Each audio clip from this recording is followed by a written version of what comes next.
Hello, everybody. I'm going to try to help you out with your homework here. You are assigned problems 3A2 and 3A3. This is problem 3B2, which is a replica of 3A2, and it is on page 117, I think, of your textbook, or something like that. All right, so you can find it, 3B2. Bobby Riley here. She's the proprietor. Now, the instructions, these are the narration, obviously, of the transactions. Okay, so our job is to record the transactions first in a journal. So, but anytime you, of course, are going to use a journal, you have to have a ledger set up. Now, those ledger accounts are going to be a semblance of the T accounts that we used in Chapter 2. Then we have to journalize, which simply means to record all of the transactions in the journal. So we're going to be entering account titles and the account to be debited and then the account to be credited in the appropriate columns here, or rows, I should say, in the journal, and then the amounts are in the debit and credit columns.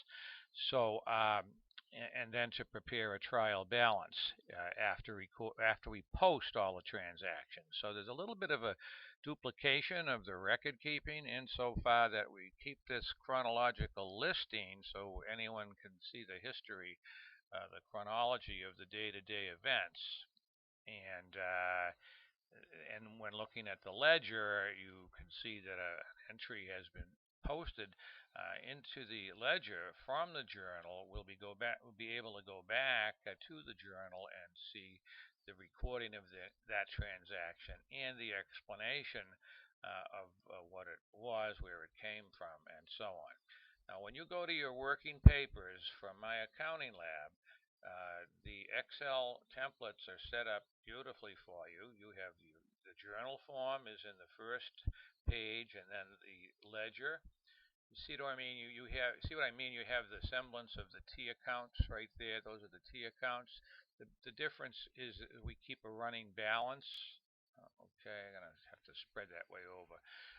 So we're gonna be entering first in the journal, and then when we post to the ledger, we'll just transcribe or copy the same date from the journal. You can leave this blank, the explanation form.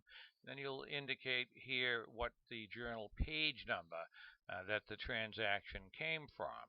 So that in our case, that would be page 1 of the journal if I went back to the journal like I did. And so once you enter an amount in here, okay, from the journal to the ledger, then you carry over the balance of the account is either going to be a debit balance or a credit balance. And I don't think I'll be able to do this whole problem with you because it'll probably take me much too long. But at any rate, let's give it a whirl, and I'll show you how to record your journal entries, and I'll trace to the ledger so you can see how, or I can make the posting for 2 or 3 transactions for you, so you'll see how that develops along the lines of the individual transactions. But you see, Bobby here invested $8,000. In the studio. Now, you know that if you were back in a T account in Chapter 2, you would enter in order to add to the cash account. I don't know how much I can edit here, but in order to add to the cash account, cash being an asset, I'll probably screw it up, so I don't want to. There's like a plus sign there. Okay, so all of your assets, of course, are increased with the debits. After you analyze that transaction, all right, you ask yourself what accounts are affected, the cash account and the capital account, and what direction are the accounts moving. And you know that cash is going up, as is the capital account going up. So that once you know that cash and capital are both going up, you have to make that translation into debits and credits. How do I add to cash? Cash being an asset, I must debit the cash account. Now, again, this is if you were in the T accounts, but we're going to do it in the journal. All right, so cash would be debited for $8,000 if I was going right into if I was going right into the ledger here, but I'm not. I'm going to do the journal first. All right, and then you'd have to find the capital account. What would you put in there? Where did it come? You put the same date that's in the journal. You need not put an explanation in there. It came from J1 or just J1, journal J or GJ1, anything like that, and you'd stick a credit, and you'd stick a credit balance in there. So the credit of 8000000. These Excel forms are he created too many columns. You just can't put a number in, so it's a little bit abnormal, but nonetheless, it's certainly doable. And then, of course, after you enter the transaction would be said to have a credit balance, given that it was we put an $8,000 amount in there. And I forgot to tell you that you do the same thing with cash. You know, when you put that 8,000 in, 8000. You could leave that blank or put two zeros in it, as the case may be, but then that would have a debit balance of 8,000. So you'd put in 80000 here, and then you would go on to post the next transaction. So now that you see the ledger, and I've explained to you that the basic form of the ledger account takes the form of a T in here, and then the rest of that is for the balance, and we would indicate whether that balance is a DR or a CR. I could put DR in there so that you'll know that that would be a debit balance, and I could put CR so that you would know that that is a credit balance. Okay, I won't bother doing it, but you know left is debit, right is credit. We don't care what kind of an account it is. Okay, so let's go to the journal. And I'm going to pop back over here. I'm going to put the microphone down so you may not hear me quite as loud. But again, you go to your page in the textbook, page 111. I had it a second ago. I think it was like chapter 333. Where the heck is it? Page 1. Okay, here it is right here. Page 114. All right. So you really should be following along with me. I got this. What I did is I scanned and put that there. I analyzed the transaction. I put what's the date of the transaction. What was it? What month are we in? Okay, I can leave it like that. We're in November, so I would come in here and I'd put the month in, NOV. The day is the 1st, so I stick the number 1 in there.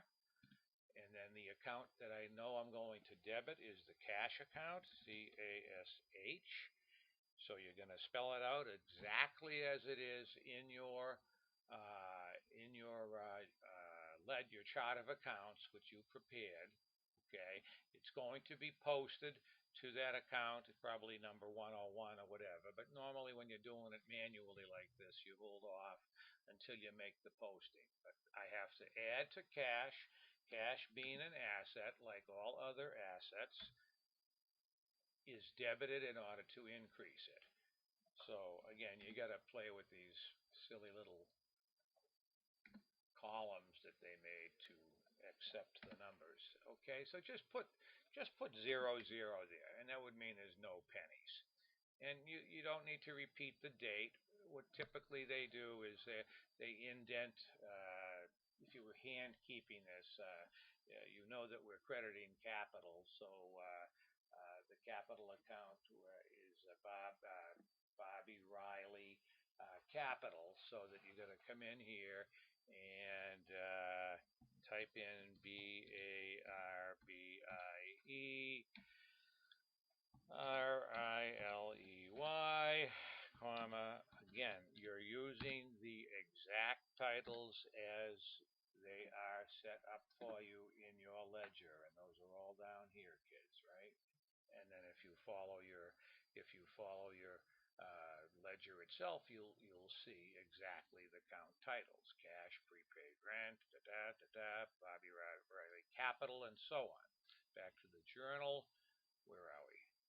Over here. ICAPI.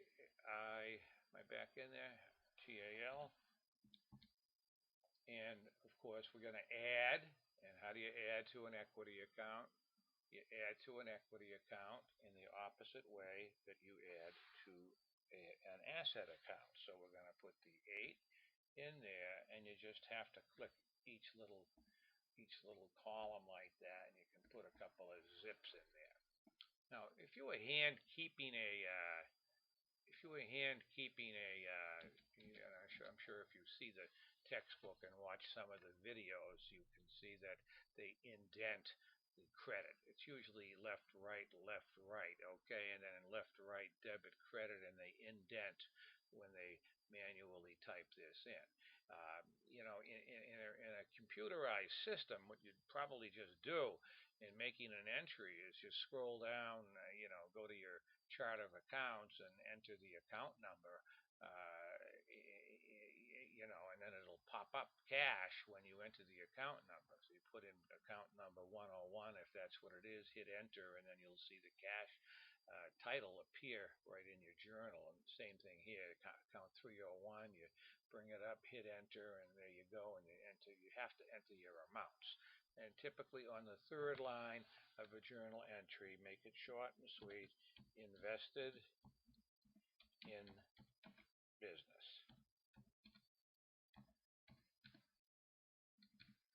Okay, so that's your first transaction. Here we go again. Okay, so we typically wait for the postings. If you were computerized, as soon as you hit enter, that thing would go right to the ledger, and you wouldn't have to be bothered with the tedium of posting each debit and each credit to the ledger. So in reality, this journal, while it's capped, it's a lot less time consuming with respect to the posting process, because all you got to do is enter the account number, the debit amount, account number, the credit amount, and once you hit enter or save, as the case may be, the amount gets posted for you. All right. Well, usually you run when you're doing it manually like this, usually you run all the debits and credits from the entries. But what I'll do is I'll post this entry for you so that I'm not going to show you the two screens. You know I have a debit and a credit, debit cash and credit capital respectively. So I'll go to the ledger, November 1st. So here's my ledger. I'm going to scroll to the cash account, stick the date in, NOV, capital N. Okay, November 1st. I told you you can leave that blank. Where did it come from? It came from journal page number 1. That's what that means. And what did I do to the cash account? I debited it. So you're going to come in here, and then zeros. It's a pain in the neck, but you just got to do what you got to do. You move your mouse, and then once you get to the pennies, you can just put the 2 zeros. Now you have to extend your balance, right? Because you just added 2 and now established a balance for $8,000 on the debit side. I screw that up. 8, 0, and then 0 again, and then 0, 0. Okay?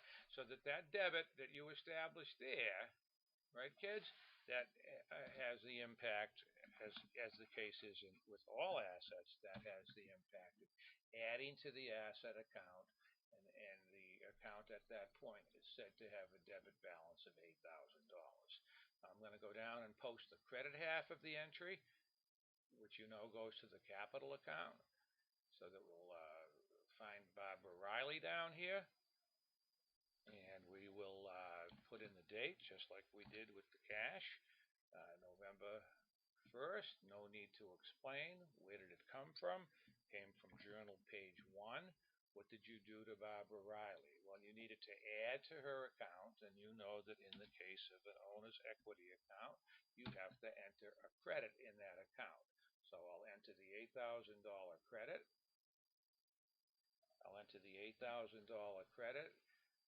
You got to be pain in the neck with the mouse here and the little columns, but so it is. And then you 0, 0.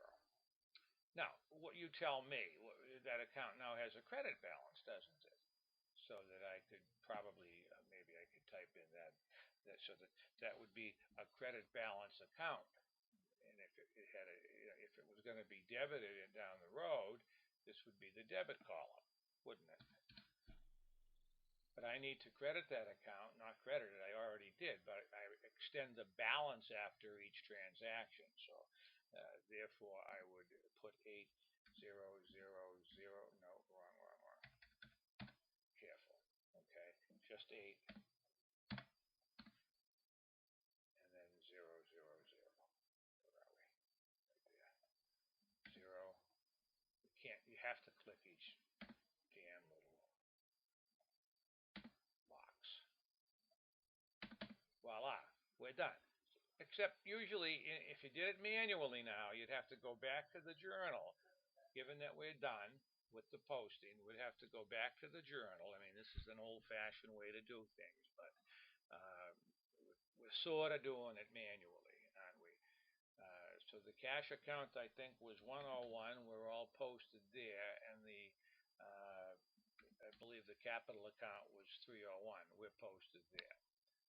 Okay, so that records your first transaction. That's 16 minutes, and I might put you to sleep here.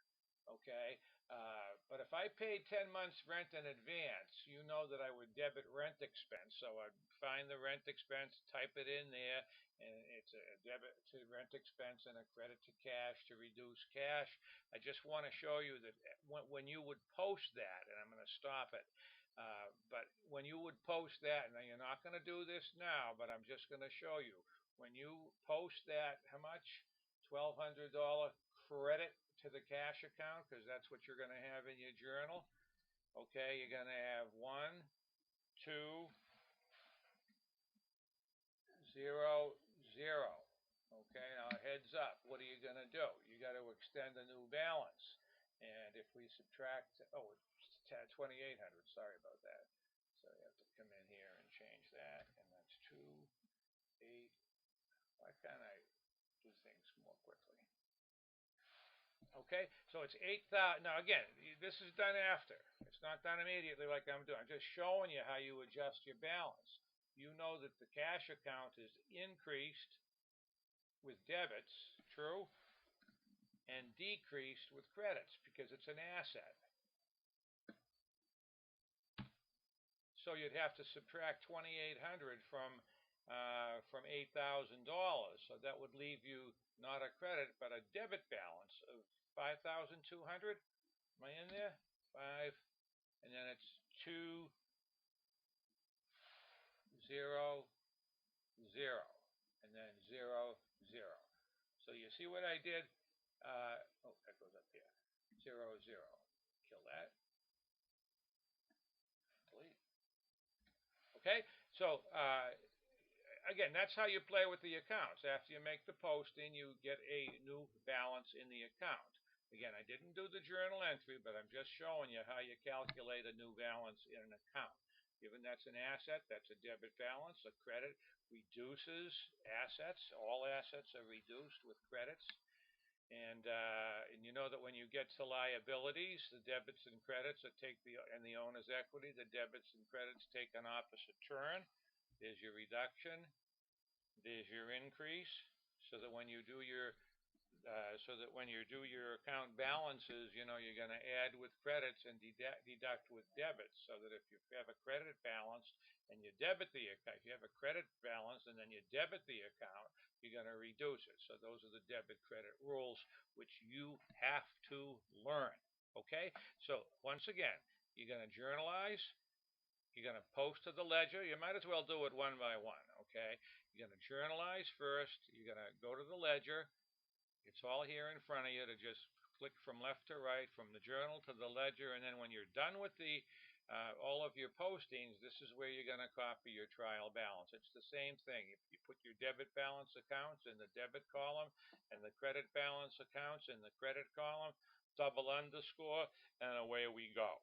And from that, you had in your problem 2-5A, I believe, you went from a trial balance to preparing the financial statements, which actually puts you deeply into the accounting cycle. But the first 3 steps of the accounting cycle to analyze and journalize the business transactions, in a book called the journal, the general journal in this case, and then post, which is nothing more than transfer the same debits and credits from the journal to the ledger.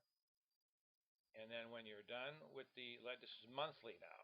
When you're done posting to the ledger, your trial balance, okay, is prepared. You simply copy, for example, you list the accounts exactly as they are in the chart of accounts.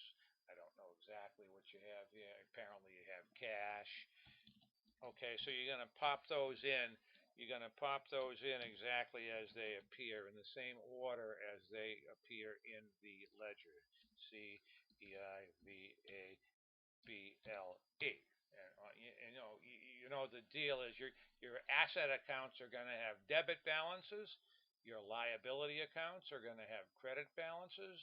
The owner's equity account itself, the capital account, will have a credit balance. The temporary account for the revenues will have a credit account balance. The withdrawals account is a negative owner's equity account. So if owner's equity is a positive, a credit, a debit makes it a negative. The same is true with all of your expenses. They're going to have debit balances down here. We can have more to say about that, but I hope you're following your learning guide and reading the learning activities that I delineate for you. And that plus a little bit of me here and there, I think you're gonna round the bases and score. Okay, I'm gonna shut this off. 21 minutes is long enough. And where's my done button here? I am all done. Okay, I'll talk to you soon.